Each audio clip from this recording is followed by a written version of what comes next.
What if the greatest protector of the first Muslims was not one of them, but a Christian king ruling a distant African land? A king who never prayed toward Makkah, yet stood between the believers and their enemies like a wall no army could break. This is not legend, this is history. And it begins in a city where a small group of people were made to suffer simply for saying, "There is no God but Allah." If you enjoy authentic Islamic stories, subscribe to Divine Stories. In the early years of Islam, Makkah was not a safe place for those who believed. The message brought by Muhammad ﷺ was gentle, but the response from many of his own people was not. Men and women were beaten. Some were dragged across burning sand, others were denied food, denied trade, denied peace, simply because they refused to abandon their faith. The Quraysh saw this new belief as a threat to their power, their idols, and their way of life. And so they responded with cruelty. The Prophet ﷺ watched his companions suffer, and he could not protect all of them at once. Makkah had become a place where survival and faith could no longer exist together. Something had to change.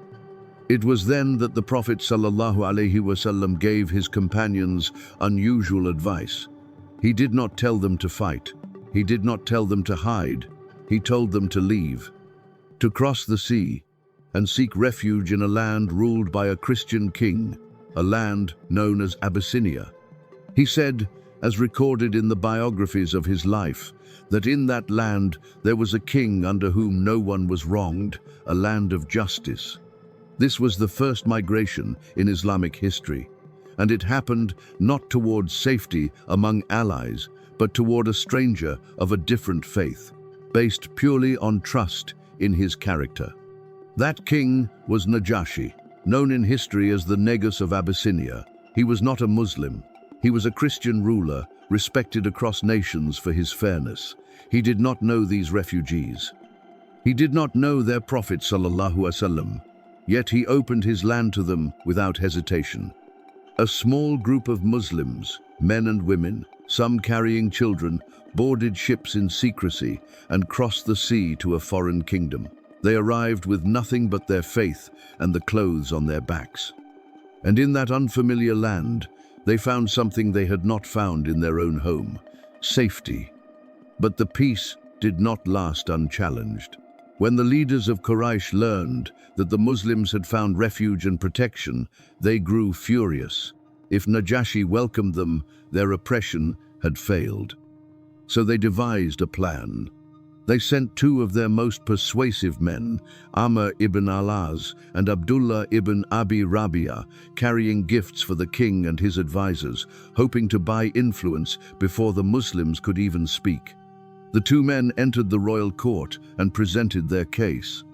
They told Najashi that a group of foolish young people had abandoned the religion of their ancestors and had not accepted his own religion either, and had invented a new faith unknown to them all.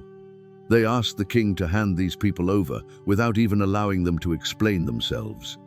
Najashi, known for his justice, refused to make such a decision unheard. He said he would not surrender any people who had sought his protection until he listened to their side first. The Muslims were summoned into the royal court. Among them stood Ja'far ibn Abi Talib, cousin of the Prophet ﷺ, chosen to speak on their behalf. What he said that day has been preserved as one of the most powerful defenses of faith in Islamic history. Ja'far told the king plainly what their life had been like before Islam. He said they had been a people of ignorance, worshipping idols, eating without restraint, mistreating their neighbors, and the strong among them consumed the weak. Then, he said, Allah sent them a messenger, Muhammad ﷺ, whose truthfulness, honesty, and lineage they already knew well. This messenger called them to worship one God alone, to abandon the stones their fathers had worshipped, to speak truthfully, to honor family ties, to protect the neighbor, to stop shedding blood unjustly, and to stay away from immorality, lying, and the wrongful consumption of an orphan's wealth. He commanded them to pray, to give charity, and to fast. Ja'far explained that because of this message, their own people turned against them, tortured them, and tried to force them back into idolatry. So they fled, choosing Najashi's land over their homeland, trusting that under his rule, no one would be wronged.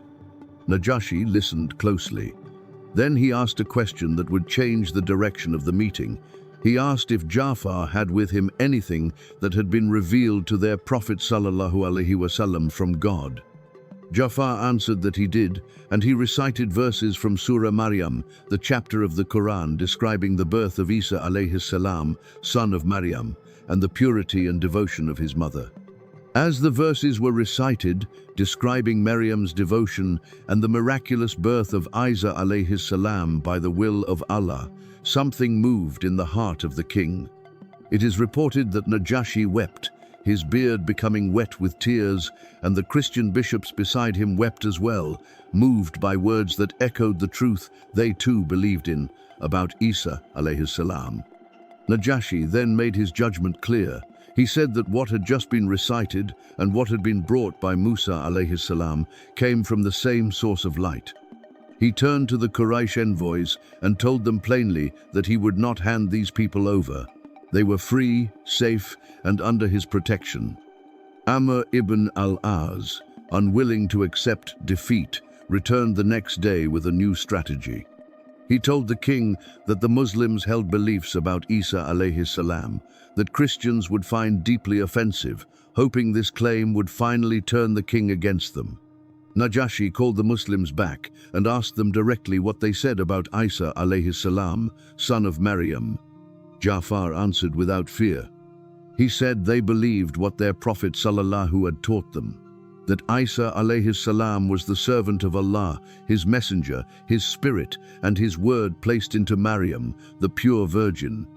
Upon hearing this, Najashi picked up a small stick from the ground and said that what they had just said about Isa alayhi salam did not exceed the truth by even the width of that stick.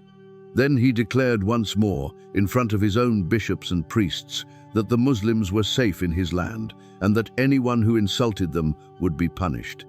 He returned the gifts brought by the Quraysh delegation, refusing to be bought. The Muslims remained in Abyssinia under Najashi's protection for years, some until after the establishment of the Muslim community in Medina. They were not merely tolerated. They were defended, respected, and given a place to worship freely. According to trusted seerah accounts, Najashi's heart continued to open toward the truth he had heard. He is reported to have privately accepted the message of Muhammad ﷺ, recognizing him as a true messenger of Allah, though he remained a ruler over a Christian kingdom, keeping his faith mostly private due to the delicate balance of power around him. Scholars note that the exact details of his later life carry some differences in narration, but the core of his acceptance of the truth is well established in reliable reports. Years later, news reached Medina that moved the Prophet ﷺ deeply. Najashi had died in his kingdom, far from Makkah, far from Medina, having never met the Prophet ﷺ face to face. The Prophet ﷺ gathered his companions and informed them that a righteous man had passed away, and he led them in the funeral prayer for him, even though the body was not present.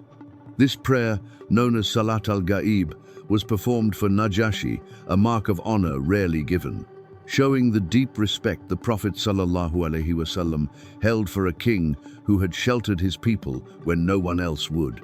The story of Najashi is not simply a story from the past. It is a lesson placed carefully in history for those who reflect. It shows that justice can be recognized across faiths. It shows that truth, when presented with honesty and sincerity, can soften even the hearts of kings. It shows that protecting the oppressed is a quality valued by Allah, regardless of the religion of the one who upholds it. Najashi never led an army for Islam. He never stood on a battlefield. But by opening his land, listening with fairness, and choosing truth over pressure, he became one of the most quietly powerful figures in early Islamic history. If this story touched your heart, Don't forget to like this video, subscribe to Divine Stories, and turn on notifications for more authentic Islamic stories.